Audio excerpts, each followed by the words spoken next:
Hi everyone, it's Dr. Andrew Orr here, and I'm coming to you for EndoMarch, which is a very important month where we discuss endometriosis awareness. And today I've got the beautiful Tammy, also known as the Endo Fitness Coach. Is that right? Yes. Yeah.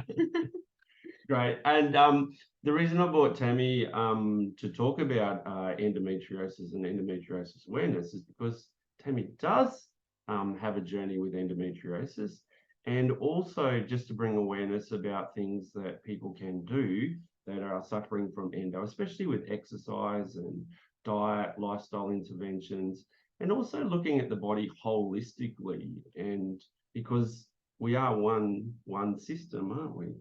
Oh, absolutely. Yeah. And Tammy and I were talking actually just before about that when we often look at things on the Western medicine perspective, that it's often very segregated, where we talk about one system at a time, and people can end up seeing multiple practitioners for multiple different things rather than looking at the body holistically and saying, hey, it all works together. Oh, yeah. And I think it is one of the ways that we see this as endo warriors is that a lot of the time you will find people that has endometriosis that also experience IBS symptoms.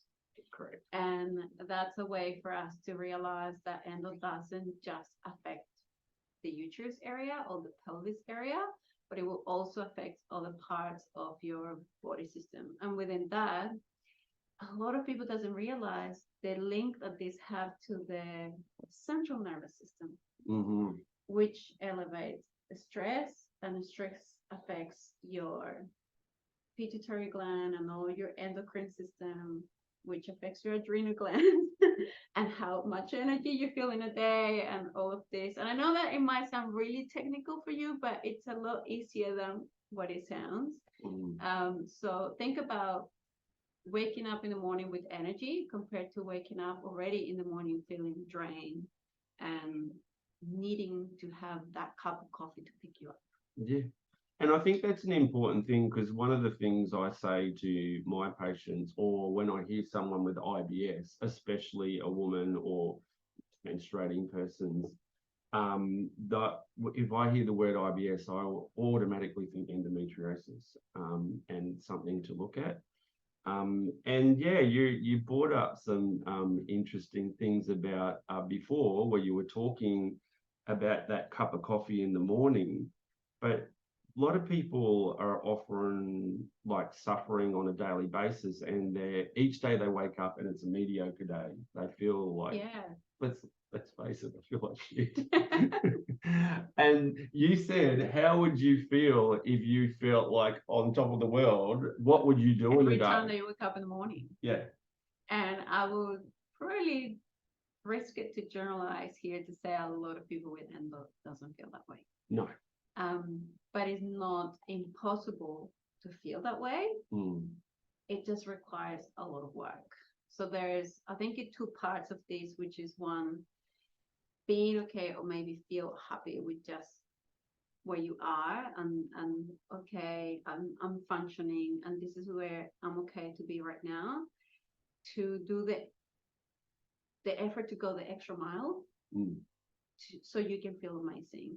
And I think this is the kind of thing that brought me to meet you, to bump into people like Andrew, the Dr. Andrew, or that you really working this holistic point of view so people feel a lot better. You know, the quality of life improves by looking at what you're doing in a day that will make you feel better. Yeah. Because we do know, like, there's no doubt that, Western medicine and surgery and, different medicines all provide women with diagnosis for a start, but it also helps with pain management and so forth.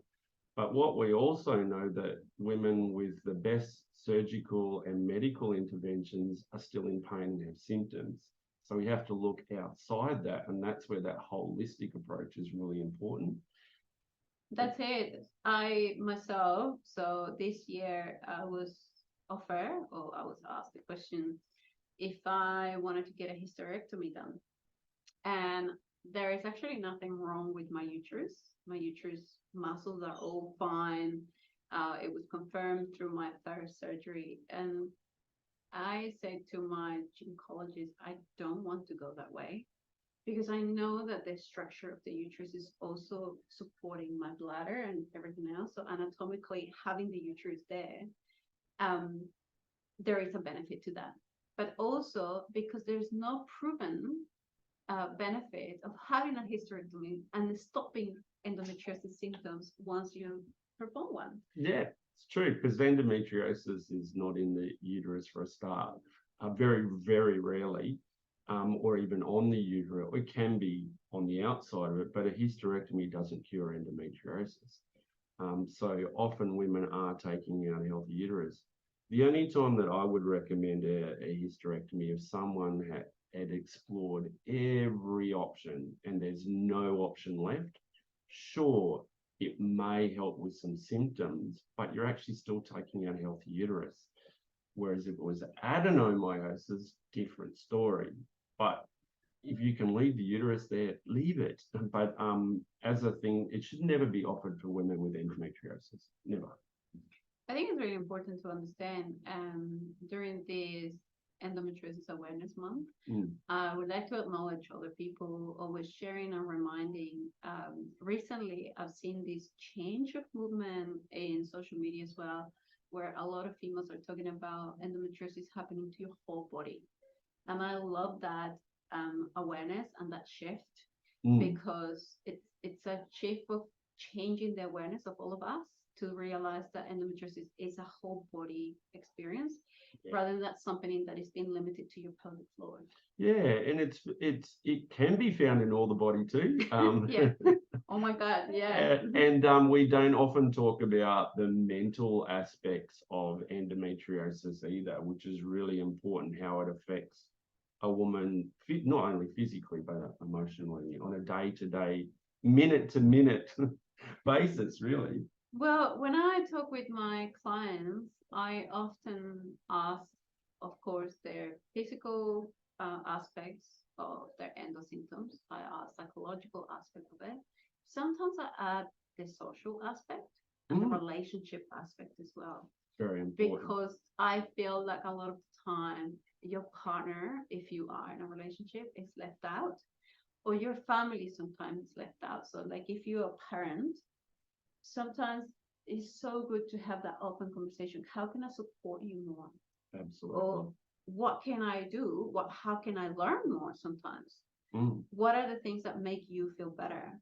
And I feel like these are conversations that are crucial if you are someone that has endo and you have people around you, either housemates or parents, family members, your partner, even teaching them where is your hot water bottle, what are the sizes of your different hot water bottles, how to fill them up, and help you to place them if you are in your fetal position on the days that you really sore, because let's face it, we get there. Yeah, exactly. We just might need a little bit of help sometimes, like, hey, can you do my hot water bottle, like just 2 of them so I can put one in my back and one in the front.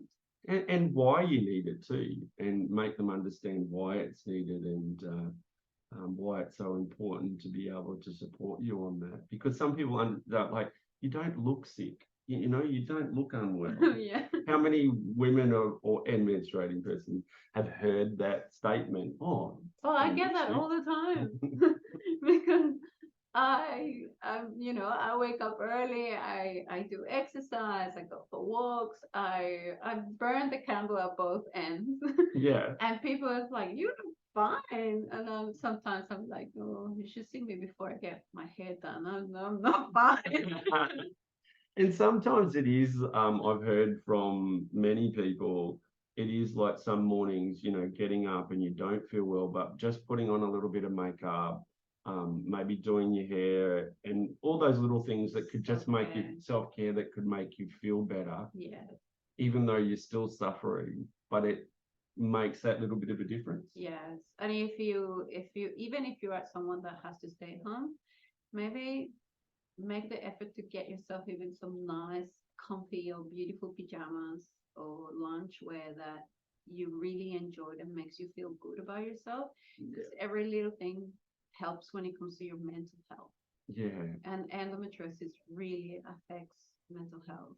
Yeah, it does. Yeah. Yeah, and we have seen, while people often talk about endometriosis, oh, it's not going to kill you.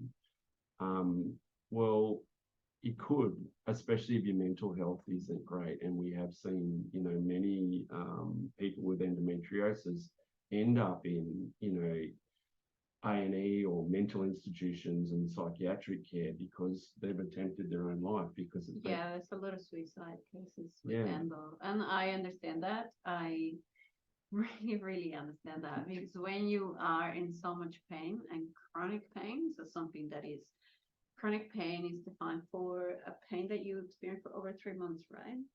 So Yeah. in a lot of us is years. So Yeah, and then you have flares and acute and you flares. get flares, and you're also getting that sensation that nobody really understands what you're going through, or no one is hearing you. Yeah. Because there's a difference between you talking to a doctor that might not be as informed, and they just sort of dismiss you. And I mean, let's face it, a lot of doctors for many years dismissed so many of us because we didn't have the information that we have now. And we have to talk about that because, often the diagnosis they say is now down to 7 years, but even that's disgusting. But let's face it, some women never get diagnosed, and there's some women that may take up to 10 years, 12 years, 20 years, and it's disgusting. Even a few years to diagnosis is disgusting. So that it means somewhere along the line, someone is missing that person if it takes that long. And it should never happen. Should never, never, ever happen. And this is a funny stats with that. It's like we often associate endometriosis strictly with females, but there have been about 6 cases in males that we know of, and it also affects transgender people. Yep. And they are really isolated. They take a lot longer to actually talk about it, and then they're dismissed even more than heterosexual females are. So it still is really unbalanced, and we want for this to go out there. We want you guys to learn, and this is the reason why we're here and why we spend our time talking about it, because we want you guys to empower yourself and be the voice of your health.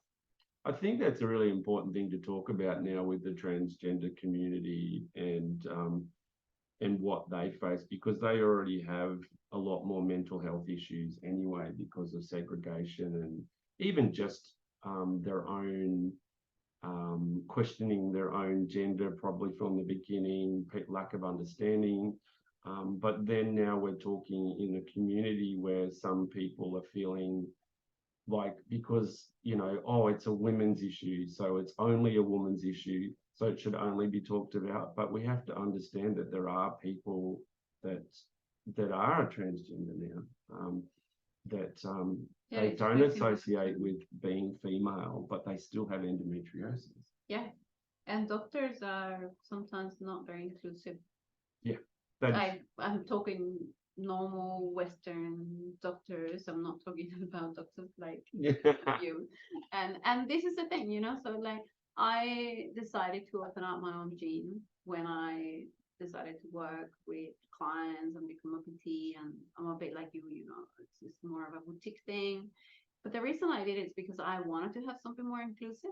I thought about people with chronic pain and females with endo. I was like, how likely are you going to feel like walking into a good life setup or it's not fitness? Despite the fact that I really appreciate that some of these places offer 24/7 membership for those people that want to go on those hours where it's more quiet.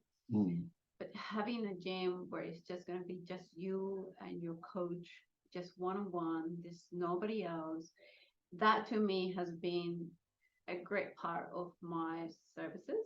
In my experience, a lot of my clients really enjoy having the privacy, and they don't feel judged that they're learning, or that some days they're sore and they need to take it slower. But hey, there's nobody there to judge you. It's just you and me, and I really love that they already battling, it's showing up, because I always say the hardest part is to show up.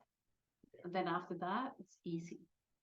And let's face it too, I think it's important, especially when you're working in a gym environment or actually working in healthcare, you need someone to guide you and hold your hand every step of the way. An interesting story a couple of weeks ago about a gym. I was down at my local Woolworths and there's a 24-hour gym there. And it was all closed off and all the ambulance and police there, what happened?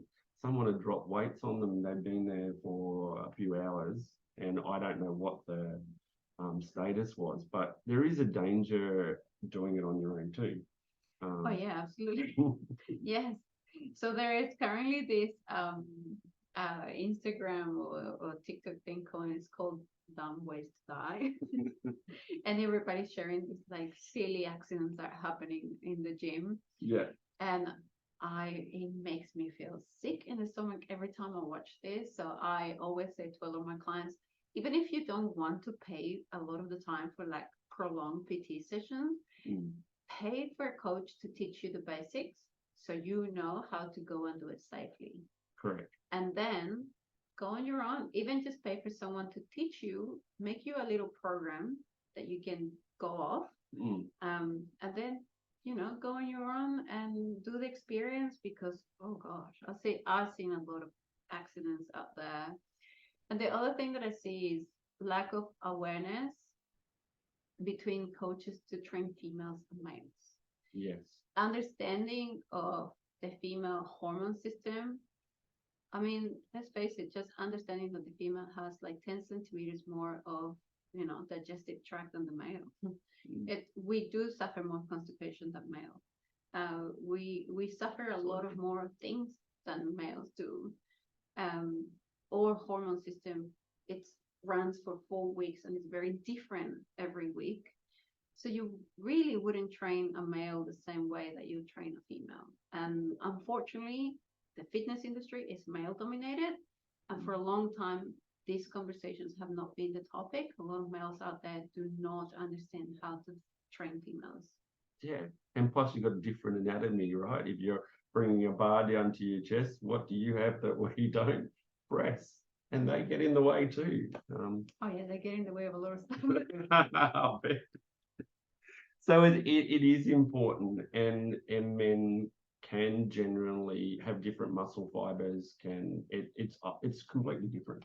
Yeah, the digestive tract is different as well. The way you a lot of the time, it's not just that you got your female metabolic rate, but if you got an endometriosis female metabolic rate, it's also different, because your hormones are sometimes making you more resistant to insulin.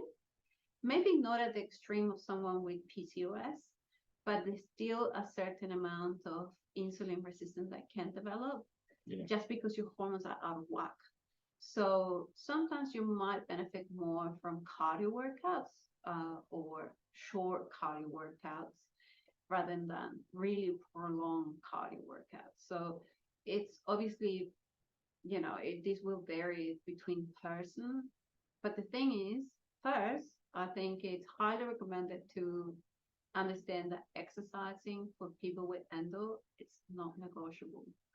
You should be walking at least, on a daily, try to walk. And I know that some days you are in pain, but movement is the key to drop inflammation in the body. Yeah, and it is. And I think a lot of people get this wrong because when we talk about it, they get upset going, I can't exercise, I can't do that. And you and I've been through chronic fatigue myself and live with pain and stuff like that. And I know how hard it is some days to even get out of bed. So you even understand this. Oh, yeah. But I think some people forget that it's a step-by-step process. One day, like I used to say, I learnt to walk to the end of the street and back.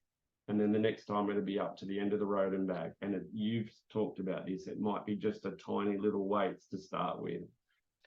It might be a walk, and a little bit of stretching, and then it progresses. And I think there are things that you can do or prepare yourself for. So, for example, I will divide certain cases of are you who has endo and you are pre-surgery or post-surgery?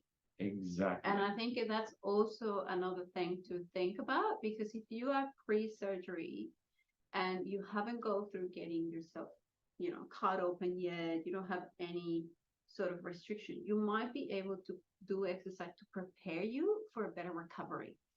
It's very important. The healthier you are prior to any surgery, the better your surgical outcomes are, and that's a well-researched fact as well. And that includes your diet, like if you've done exercise, how much weight you have, because we have to face it that the more abdominal fat you have, that's all so estrogenic. What does estrogen do for endometriosis or even adenomyosis? Well, it fuels it, it drives it. Yeah. Yeah, and exercise can help you get rid of it as well. Exercise, just movement in the body, flowing. We always talk about flow. There's a flow with energetic as well. Like, we want to wake up in the morning and we feel shit, but we don't need to end the day feeling like no, that's true, right? Your life, and it's about quality of life, isn't it? And we were talking about that before, because people forget that sometimes the things they aren't doing could improve their life exponentially and their quality of life, no matter what it is. Yeah, this is really funny. So I have some clients that I adore all of my clients, really. Like, I always tossing up how personal I can get with it, but I'm like, bugger it. I just go personal with all my clients. Yeah. And the one thing that I do is always try to have a glass of water, because some of them start training with me really early in the morning. So I have this glass of water prepared for them with like little slices of lemons and cucumber, and it's cold. And this is the first glass of water that they're feeling in the day. They don't even realize that when it's really big and they're doing exercise, they're having maybe 300 ml, 400 ml of water to start the day. Something like drinking water at the beginning of your day can make a huge difference in your digestive tract. Yeah, absolutely. Many of us are dehydrated and don't realize it because we're sitting in an air-conditioned room, and you leave a glass of water out and see how much that evaporates in this room. So yeah, a lot of us are dehydrated, and having that glass of water makes a big difference. Yeah, and then a lot of people that if you are someone that consume alcohol, that's another thing that's going to dehydrate you. So if you just have that sneaky, glass of wine the night before during dinner, then the best thing that you can do for your body as well when you wake up the next day really is drink that glass of water. And I talk to people about electrolytes too, because sometimes water alone won't hydrate us. So then we do have to add in those electrolytes that we've lost during exercise, during alcohol. Tammy just said that one glass of wine, but let's face it, in Australia, it's probably 2, 3, 4, a bottle of wine. I'm trying to be polite here. Well, we do have to talk, because alcohol is a big part of the Australian culture, and people don't realize, while moderation, like especially we've talked about having European heritage and Latino heritage, that wine is often had with food and enjoyed in a very different way. Whereas in Australia, often we're drinking on an empty stomach, just drinking for the sake of drinking. So it is a big problem. And that inflammatory process is also making things like endo worse, pain pathways, symptoms, bleeding worse, the whole lot. Yeah, it decreases your sport performance as well. So if you are someone that enjoys sport performance, you will definitely see a decrease on the results if you are someone that also is enjoying the drinks on the weekend maybe a bit too much. The binging, it is, yeah. And how it affects your microbiome, it really does destroy your good gut bacteria, which is a big thing. Oh my God, yeah. And we now know the link between inflammation and the gut or microbiome and the gut-brain axis. So for moods, that's well documented as well. So it's important that people look at things like pre and probiotics and foods that are prebiotic and healthy bacteria and the whole lot. I think this is so important as well. If you're someone that is post-surgery with endometriosis, to take into consideration that when you go into surgery, you're having a big boost of, how they call it, Anesthetics. not just the anesthetics and the chemicals, but the antibiotics. Oh, true, That they can can really, be. they can Can be. really have a huge impact in your gut microbiome. And to fully recover from antibiotics, you really need about a year of full work in your gut. And I feel like so many people doesn't realize this. Yeah. They don't realize the amount of recovery, like hard work recovery, that you really need with your gut for you to truly recover from the impact that antibiotics have. So it's another thing to consider. Like if you are post surgery with endometriosis, a little bit of gut work is amazing. It can really improve a lot your symptoms as well. That's what I say to my patients. Often they'll come in and we'll do microbiome restoring, and then they'll take some pre and probiotics, one bottle, and go, "Is that it?" And I'm like, "You're going to take that for months, years, and really, we probably should take it every day." Yeah, because you do testing with them as well, isn't it? You do microbiome testing as part of your services. Yes, absolutely, and looking at everything for them, from all their blood work, investigations, whatever they need, it gets tested. And that gets right down to pharmacogenomic testing, where we're testing for certain interactions with medications, hormones, the whole lot, because it's really important, because some people are going to need to be on some form of medication, whether it's natural or if it's pharmaceutical. And we're talking about some of that before, about some people feeling guilty taking certain supplements, medicines. But this is really interesting because, and you can jump in here and correct me if I'm wrong, but this was one of the reasons why when I was offered the option, I went for a Mirena IUD rather than the pill, because the pill has a different impact in your gut compared to an IUD that it's inserted directly in the uterus. So it's not passing through the gut and it's not altering the gut as much. I think it's really important to highlight to some endo warriors that the pill or the IUD is not really something that is really, really bad. Like if it's going to improve your lifestyle, if it's going to allow you to improve your quality of life, I think it's something to consider. I have had a huge amount of improvement with the Mirena. Yeah, and my daughters have said the same, that when they, and most of my patients, I think I did a story on this the other night, whole live on it, that the negative effects often come from someone that's had it put in wrongly or without sedation, and then not being managed properly. And then they've had the horror stories. And we always hear about the horror stories. Well, people's always more willing to share the negative, right? Yeah.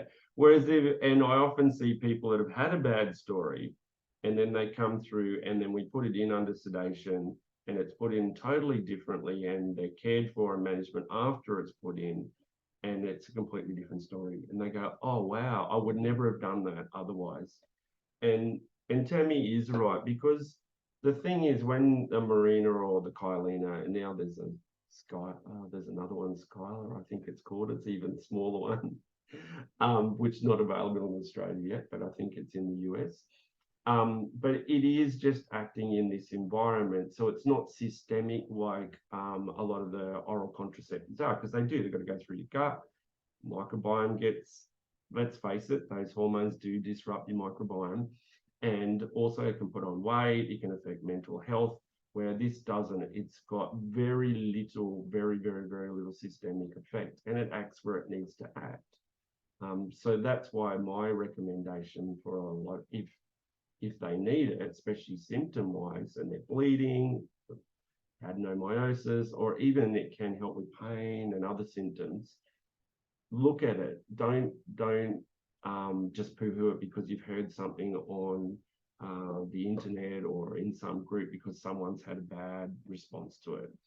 And I think I saw a lady the other night saying that she was a yoga teacher, and I can't remember her name, but she said, "Oh, I put it off for years and years and years, and then I finally put it in, and it's been the best thing ever. Because now I can go and do yoga. I'm not bleeding. I'm not spotting. I'm not." The thing, it can really improve the symptoms of like endo symptoms, different symptoms on certain people.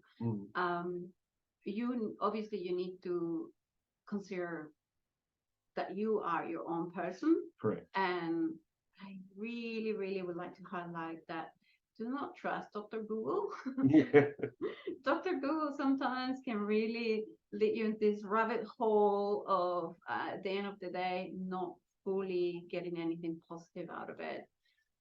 Every person has a different experience. The best thing that you can do is always go and maybe make an appointment with someone like you or your GP, whoever that you trust and you have a good relationship and understanding with, that you are your own individual person. So you need to find what's best for you. And for some people, it's going to be the Marina.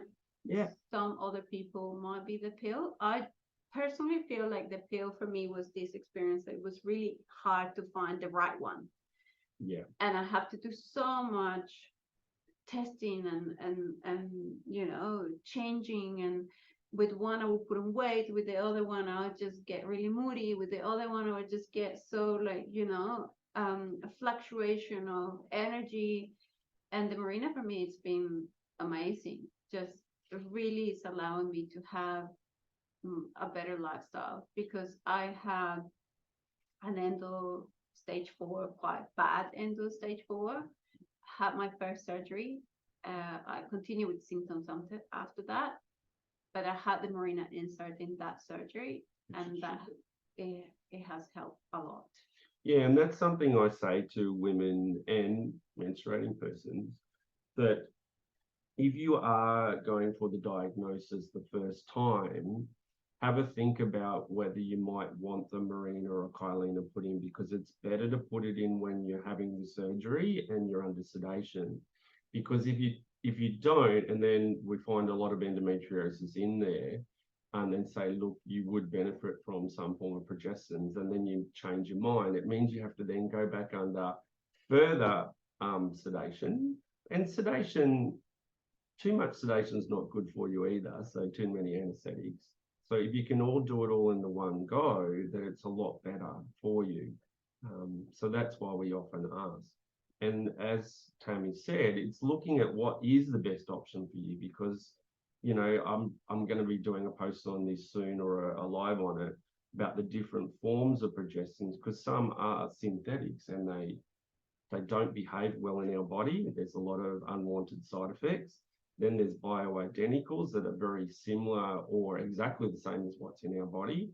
And then we've got some that just act locally, like the Marina, which equate to about 2,900 pills over that 5 years or to 8 years, which is a lot of pills. Plus, like Tammy said, the pill does have a lot of more unwanted side effects. So when you're weighing up the pros and cons, the Marina is far better than taking the pill, a lot of the oral contraceptive pills. And then you've got to be on the right one. So it's a good point to bring up. Yeah, I have had a lot of people, I have experienced a lot of people that are really like, oh, I don't really want that, or they feel very like, I read so many bad stories. And I have to admit that I also was a little bit fearful before I got it inserted as well, because I have heard of the bad stories. And once I was like, okay, I'm just going to trust that my doctor wants the best for me. Yeah. And he's really, you know, he has studied for many, many years, and with one of the best. So I was like, okay, I'll trust you. And if not, tell me where you live, I'll find you. And it's true, like, I think that's a hard thing, because I often see people come in, they've had bad experience with other docs, so then they treat all of us the same. And I often have to say, look, I understand where you're at. I understand you've had a hard time, but you can't come in and try and put that onto someone else that's trying to help you, because then they may not want to help you either.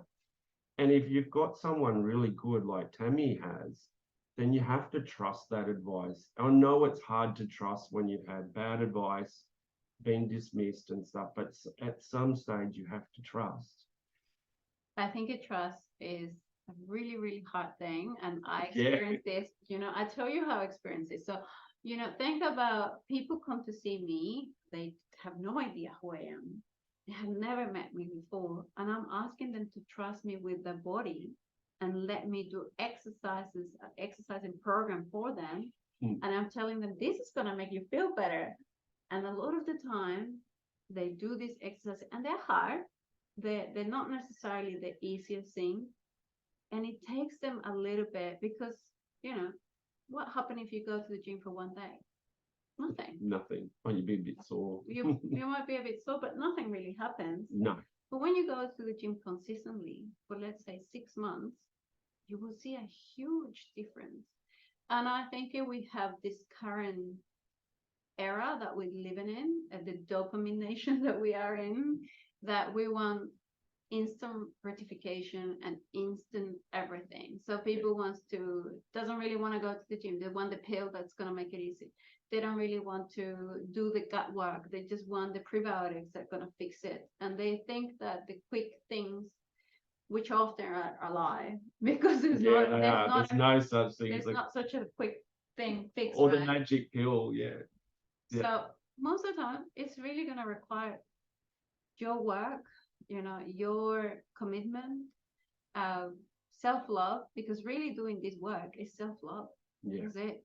Is you embracing yourself and being like, I'm here for you, I hold you, I have you, and you're going to have to trust in this relationship that you have with your doctor or with your coach, and be like, I want to believe to the core that these people want the best for me.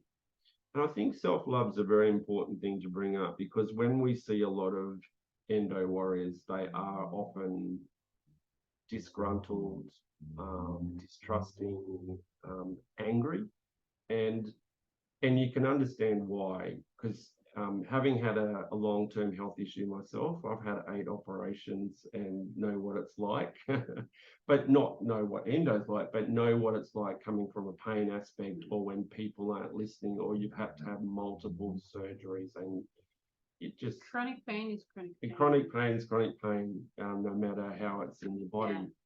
So, but when you're holding on to that anger and that frustration and resentment all the time, that also adds to your pain profiles as well. So it is at some time letting go and go, right, I am going to allow my body to heal, and I am going to love myself, and, allow someone to help you.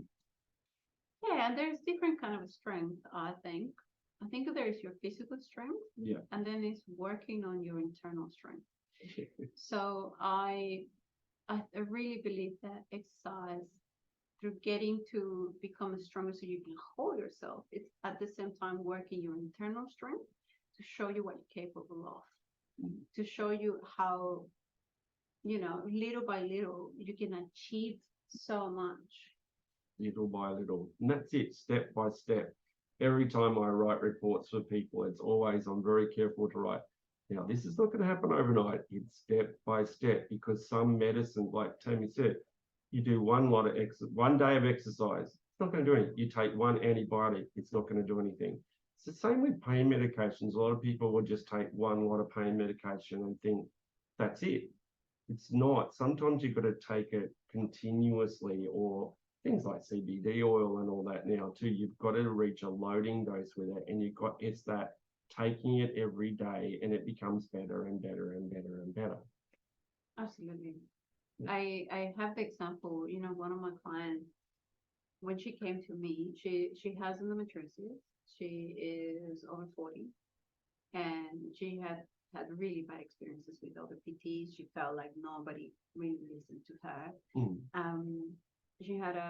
She was lucky that she had a few babies as well. She had 3 kids. But because she had the 3 kids and not a huge amount of postpartum, recovery exercise, she has a little bit of bladder problems. So jumping for her, or hops, she at the beginning was like, this is not a thing for me. My knees are not the best. My bladder is not the best. Just like, do not expect me to jump. And I've been training with her for 6 months now, and she is comfortably jumping 10 centimeters. That's a huge change to go from going, scared, I don't want to do this, I won't be doing this, and that's your position, to have gone through so much work through knee rehabbing, strengthening the legs, strengthening the core, to now she's comfortably hopping a little bit to the point that she can just literally do, 20 reps on like a little skipping rope. It's not little. Like, to me, it's not little when you go from like 0 to that in 6 months. That's right. And we always say that there's that saying, if you look back, if you started something 12 months ago and then look back, you could, instead of thinking about it, do it, because you could be 12 months ahead of where you should be. It's really, really, really important. But the thing is, just to start, that's the main thing. Take the step to start, or see someone, or talk to someone, and make that conscious effort to start, because you've got to have a start time. It's either day one or one day. And this can be really, it might be a tip, or it can trigger some people. I hope it doesn't really trigger someone. But sometimes keeping track of the things that you do and how you feel. And I say trigger because some people think, oh, keep track of my food. Don't obsess over everything, but be honest with yourself and keep track. If you are having too much sugar in your diet, that is going to increase your inflammation. It's going to increase the amount of testosterone that your ovaries produce at the end of the month. It's going to be a bad result for you.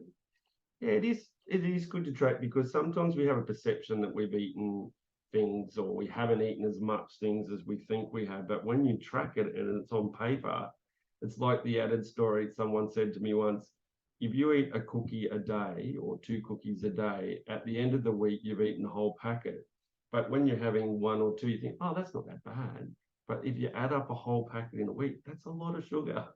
A lot of sugar, but it also goes the positive way. Like, if you started on a Monday and you did 3,000 steps, yes, and then on a Tuesday you wrote down 3,500, and then on a Wednesday you went 4,000, and by the Friday you felt a little bit better and you got to 5,000 or 7,000, it will also show you how much progress you have done, and it has a reward thing that happens to you when you see it on paper.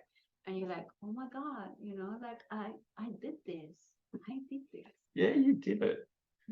Now, the other thing, while we're here and we're talking about, because some people ask, well, Tammy's talked a little bit about her journey with endometriosis, and that she does, coaching and PT, and, well, it's actually more than that. It's more like a holistic coaching, isn't it? Yeah, well, I've got a holistic approach. True. But Tammy's story is probably not unlike many other people's stories. So you're stage 4 endometriosis, as you said, but it wasn't just inside your pelvic cavity. You also had the spread. Very bad. Bladder endometriosis. Yeah, so I had like 10 centimeters endometrioma, pretty much. An endometrium. Oh, yep. In the like inserted into the bladder, so which require for them to cut half of the bladder. Now, a lot of you might not realize that the bladder is not like something that extends a lot. So once they cut it, there will be a little bit of recovery in that sort of size, but you pretty much lose all of the full capacity. So that was, recovery with a pelvic floor specialist as well. I had to do a lot of exercise to like nerve related exercise as well. So like, because at the beginning, right after my surgery, I will feel like I needed to go to 5 seconds. 5 seconds, yeah. So there was the nerve were like really active, and that's where I learned about TENS machine as well. I learned a lot about the usage of TENS machine, which I recommend to some of the people with chronic pain, and you can use them when you exercise. But don't pay for the really expensive one. Just buy a $50 one off the internet. Don't go and buy all the buzzword ones. Just get a cheap one. Yeah, you don't need all the beautiful pink brands that they have now. No, you just need something that does the cheaply work. It's all the same. Tens is tens. It's true. It's a good addition because people often spend so much money, and this is something that I want to go back to, the money part, that I think is really important for people with chronic pain. So yeah, going back to my surgery, I did a lot of work with pelvic floor specialists. I had endo spread out all the way up to my liver, so they took some scraps from the liver, from the pouch of Douglas. I pretty much don't have a left fallopian tube and a left ovary, and there was a little bit of scraps into the stomach, and then there was spread into the sigmoid colon and the colon and all that area that weren't able to do. So that's why I'm going for a second surgery to attack all of that area. But between that surgery and where I am now, it's been 3 years and a lot of work. So I started right after my surgery. I started walking, and you should have seen me, like fighting with the nurses. They're like, "Are you okay?" I'm holding myself from the walls of the hospital, like, "I'm fine. Just leave me here. 2 more steps, and I'll be back in my bed." But you tried to do it right. I tried to do it, but I tried to do it because my doctor had a serious conversation with me and really, really told me the benefits of moving the gas. So after the surgery and you get all that gas that they put in. Shoulder tip pain. And you get the shoulder pain. So to really avoid the shoulder pain, the first thing that you need to do is move. So starting to walk straight away is one of the best things that you can do. Even if you can ask the nurses for a walker or someone to hold you to help you. And if it's 10 steps, 15 steps, or just 5, 3 times, or just hold yourself, sit for a little bit, and then go back again. That's it. That's what we're talking about when we say step by step. And I started like that. I started the same way. At the beginning, I could only walk to the top, like outside my house and to the corner of my block, which was probably about 100 meters or 50 meters. Yeah. If that. And then I will start walking a little bit longer. I will sit down. A lot of the time I will sit down in the middle of my walk. So for example, my goal was 3,000 steps at the beginning. And at about 500 steps, I will sit down in someone's front garden or yard and wait for a little bit and then walk a little bit more until I completed my goal. And it was hard. And now I'm at a point where, I just came out today from the gym with my coach, and we're doing amazing work together. We're doing reverse lunges, squats, goblet squats. Everything that we do is tailored to me. If I'm in a lot of pain, we might work arms because, let's face it, and not create excuses. You don't need your pelvic floor to do this. Yeah. So you can definitely work, your arms if sometimes your pelvic floor is in a lot of pain. And that's another thing that I have learned with having my own coach as well. It's like sometimes having someone that you work with, either it's a doctor, a nutritionist, a personal trainer, it holds you accountable. Yeah, it does.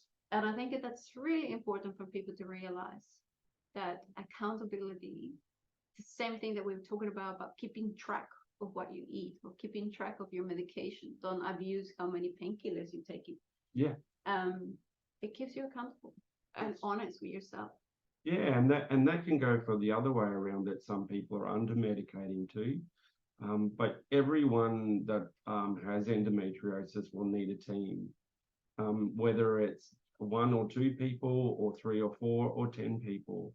And all those people should be working together and helping you, because let's face it, when we are on our own, we often gaslight ourselves and we tell ourselves all sorts of things why we can or can't do something. We're so good at making up stories. Yes, we are. It's like if someone could project the film that we got inside.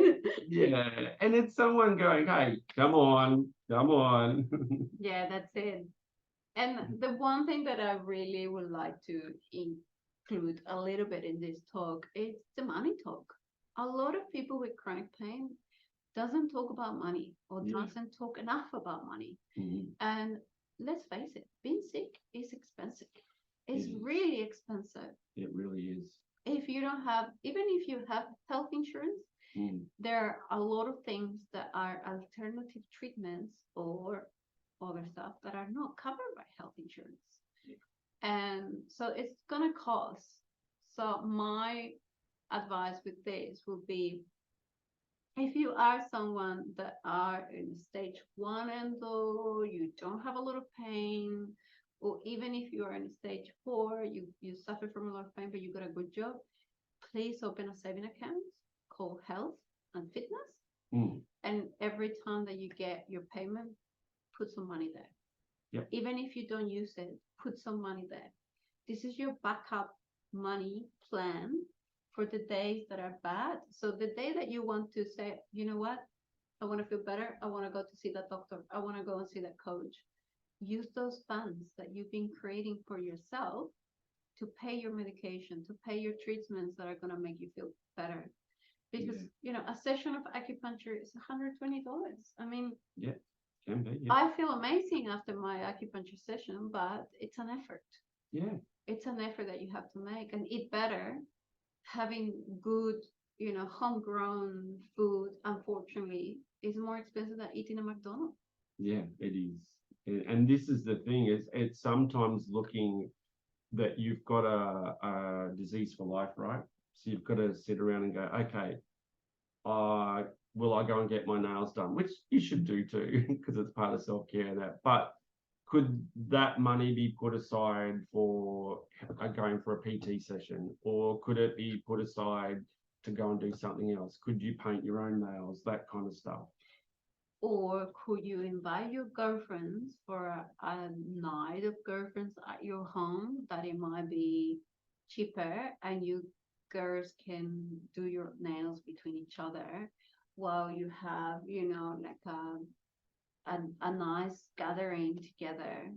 And the same with like cooking sometimes. If you're someone that has struggled to cook meals for the week, and preparing meals is something that's really going to help you for those days that you're going to feel run down or you really don't feel like cooking. But imagine maybe saying to one of your girls, hey, on a Friday, can you come to my house and we just cook for a couple of hours while we catch up, instead of going to that cafe? Because going to that cafe is the time driving. It's, it's the money that you're going to spend while you're there. Come to my house, I'll make you a nice chai, and we cook something, and then we split it, and then you get 2 meals for your house, I get 2 meals from mine, or more if you're capable to do more. But it's really, really good to think about this and to be open and honest with your friends about the support that you have needs for, the support that you need. Yeah, batch cooking is really important. Even for me, I have to have things in the freezer or prepared and or cook for the week. Otherwise, I'd be eating like rubbish food or takeout or. Yeah, takeaway is a big thing. It adds up. It adds up, and you need to think about the oils that a lot of people use with takeaway. They're not the best oils. Oils are incredibly inflammatory sometimes. Too much salt, too much water. There are things. Too much sugar. Sorry. There are things that will add up to your inflammation marks. And if you cook at home, you have so much more control and budget. Budgeting is an important thing when you got chronic pain. It's a big thing when I feel like nobody likes to talk about money, and I feel like talking about money when you got a chronic condition is so important. Yeah, and I've talked about this with my daughter, who's a student, who still manages to put money aside, and she says, I just have to learn to go without a few things so I can put it aside. And it's hard. And then accessing things, like she said, there was free yoga in the park the other day, so I went to the free yoga, and finding things that are cost effective, but first and foremost, good food, trying to put a little bit of money aside, but just even that one coffee a day. You know, if you're buying it down there, it's $5, $6. If you buy 2 a day, then there's 12 over a week. It's a lot of money you could put in them. Yeah, and I feel like the last few months of post-pandemic, we have definitely seen a rising on cost of living, Yeah, a notorious rising on cost of living. The fuel has been so much more expensive. You know, I buy a lot less with my money in the supermarket that I used to before. I created my own system, so I find out this veggie box that I get, organic veggie box that I get delivered to my house, and I really get so much more out of that. Yeah, you do. Because it's forcing me to do two things. One, I get my veggie delivered to my house every week, so I don't have to go out, but it forces me to cook with those veggies that come in there, which is something that I do. So it has really sort of incremented the amount of cooking that I do at home, which I'm actually feel grateful for. It has forced me to go in to look for recipes and become a bit more creative to create different things with those ingredients as well. Yeah. And we created a group now with some friends where we're sharing some of the recipes that each of us do at home, because we run out of ideas sometimes of what to do. And I know that a lot of you would, you know, go through the same thing.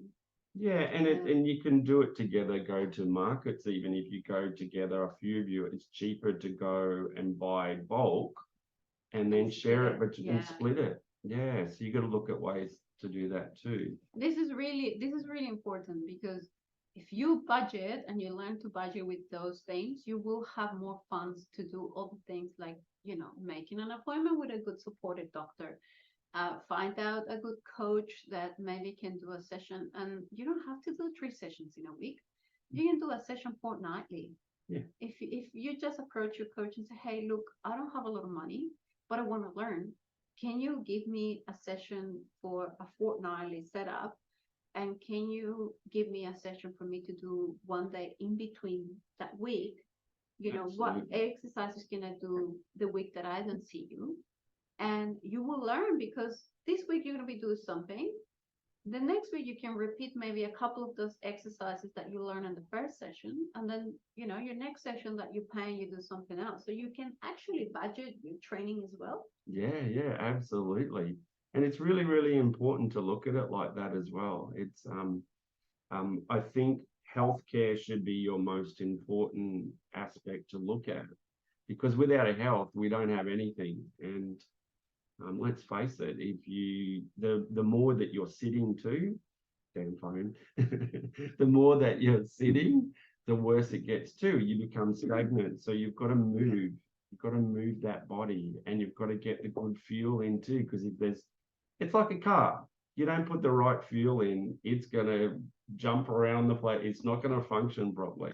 Exactly, and this comes back to what we start with. Everything is connected. Everything's connected. And because everything is connected, once you learn to budget, your stress level will also come down. If you eat right, your stress levels will come down. If you are less stressed, your hormones are going to be functioning better. You're going to feel better. You're going to have more energy.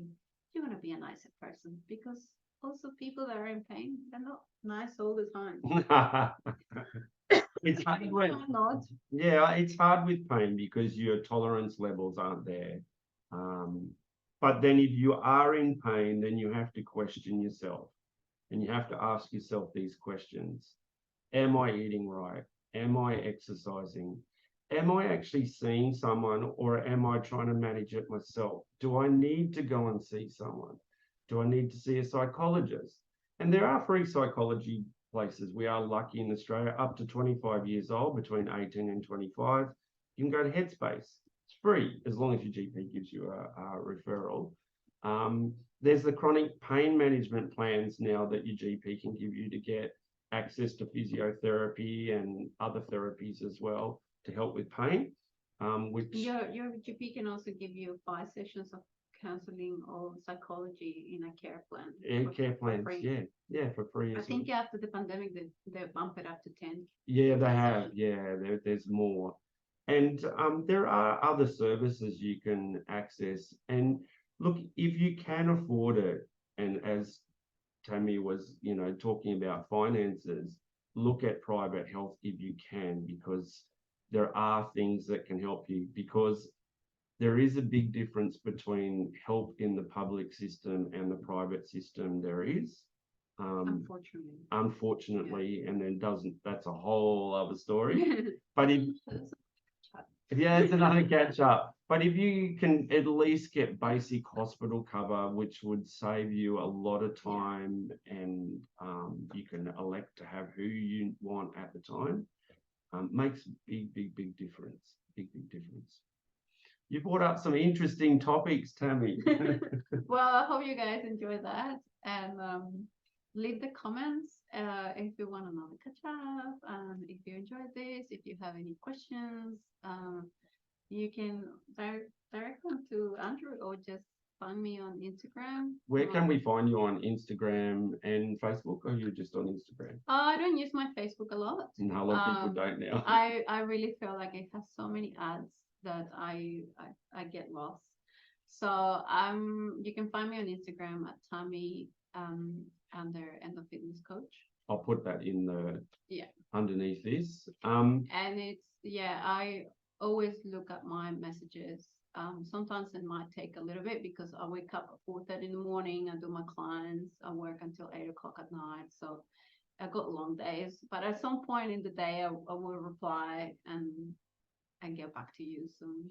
And that's an important thing. Another message to for those of us that are providing information on social media is that I manage my own social media, as does Tammy. It is hard to see every comment. If we miss your comment, it's not because I'm ignoring you. It's just because you might comment at 1 o'clock in the morning and I'm asleep, or I'm working, or whatever. I try and get back to everyone. The best thing that I find is if people email my clinic, because then my staff get it and then it doesn't get missed. So we can't be over at everything, but we try. We try, and we do a pretty good job. We do a pretty good job. We just miss it here and there. Yeah, with one person here and there. But my experience, most of the people that are, they insisting a little bit, I found them anyway. And you got a great website. You can miss Dr. Orr. It's so easy to find. You have made it really easy to find you, and I appreciate that. Yeah. I'm a little bit harder to find because I have run my gym in a way where it's only me doing this work, so I can't handle a huge amount of clients either.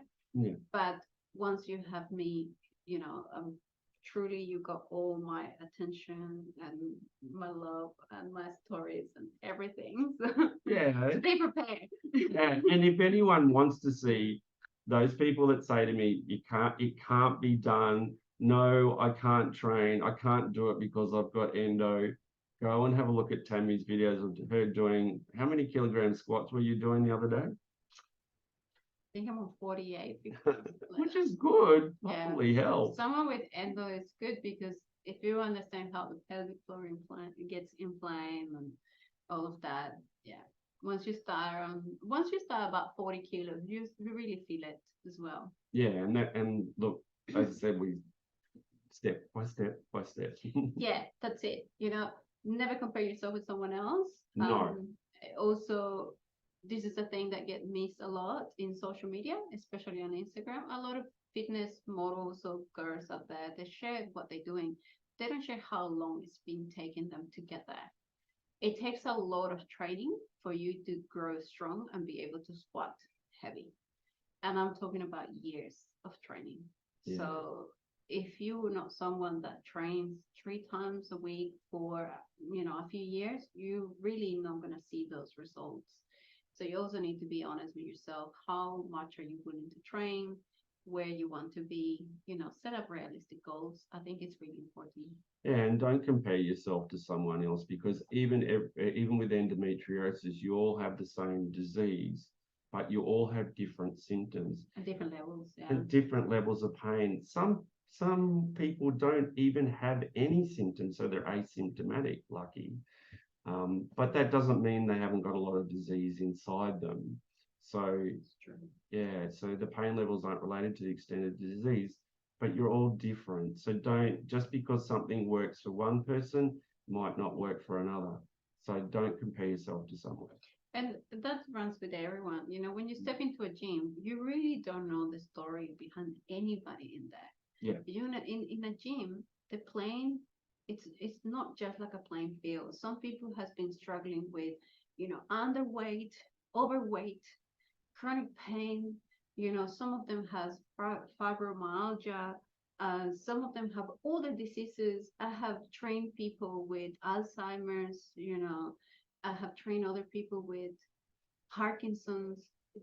Everybody, it's in a different place and different time. But if you just go there with an open mind and an open heart, I'm pretty sure that you're gonna find a friend somewhere there. Of course you will. And just that's a good point. Just remember, for those people out there thinking there's no help, that no one there to help them, they've tried everything. It's not true. There's always someone that will listen. There's always someone that will help you and is prepared to hold your hand every step of the way. And on that note, I thank you very much for coming in and joining this Zoom with me for endometriosis awareness. And again, if you'd like to get in contact with Tammy, I'll put her details below. My details will be below as well. And thanks, Tammy, for sharing your story. Thank you for having me, and thank you for anyone that connected with us today. And please leave your comments below, and we will read them. Yeah, we will. Take care, everyone.